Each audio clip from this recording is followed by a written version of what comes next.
Just coming from a classified hearing. I want to first thank the chairman and his staff, as well as committee Democratic staff, for working so hard and so diligently and collaboratively to come to an agreement on legislation that would help guide American job and economic growth.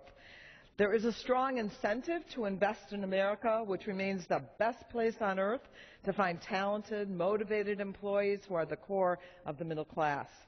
My home state of Illinois ranks #1 in the Midwest in terms of foreign direct investment, with nearly 1,600 foreign-based firms employing more than 300,000 Illinois residents. In attracting the investment, Illinois has showcased its world-class transportation infrastructure, diversified economy, its productive workforce, and its cultural diversity and attractions. It has also maintained its strong labor, health, and environmental standards that help build the middle class, which I believe is the key to successful foreign direct investment. Some companies are working to respect the rights of workers as they invest in the United States. On Friday, it was announced that Volkswagen is working collaboratively with the United Auto Workers to unionize its Chattanooga, Tennessee plant. That will help to ensure that the best interests of American workers are a major consideration at the plant and the company as it continues its investment in the United States.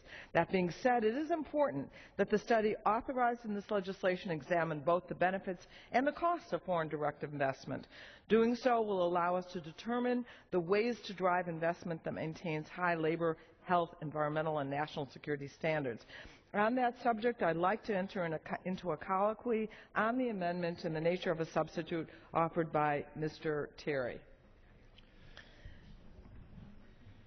Go ahead. While I will not oppose this amendment, I must express my reservations. Mr. Chairman, you worked with me in a very collegial and bipartisan manner to craft a bipartisan bill. H.R. 2052 is a good product. Now we have before us an amendment that makes 3 changes that could be perceived to weaken important provisions of the bill. I have concerns about each of them, but I would like to focus on the elimination of cost-benefit language regarding the bill's required review of the current economic impact of foreign direct investment.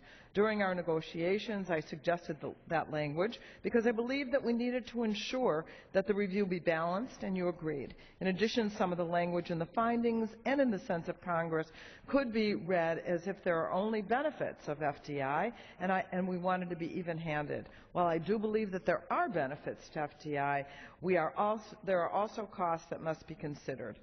Regardless of the amendment before us now, can you assure me that the bill's requirement of a review of the current economic impact of foreign direct investment required under this bill will include a review of both the benefits and cost of foreign direct investment? Yes, I can assure. I agree with the gentlelady that it should include both benefit and costs, as we have suggested. And I do want to state that I appreciate working with you, and you have shown great collegiality as well in our negotiations, and I want to thank you for that. Thank you so much. Reclaiming my time, if I could just say I will not oppose the amendment, but I do expect to work with you to ensure that the review, should this bill become law, is balanced, and to ensure that any report of this committee on H.R. 2052 include the clarification that you just made. And I thank you and yield back. The gentlewoman yields back. The chair recognizes the gentleman.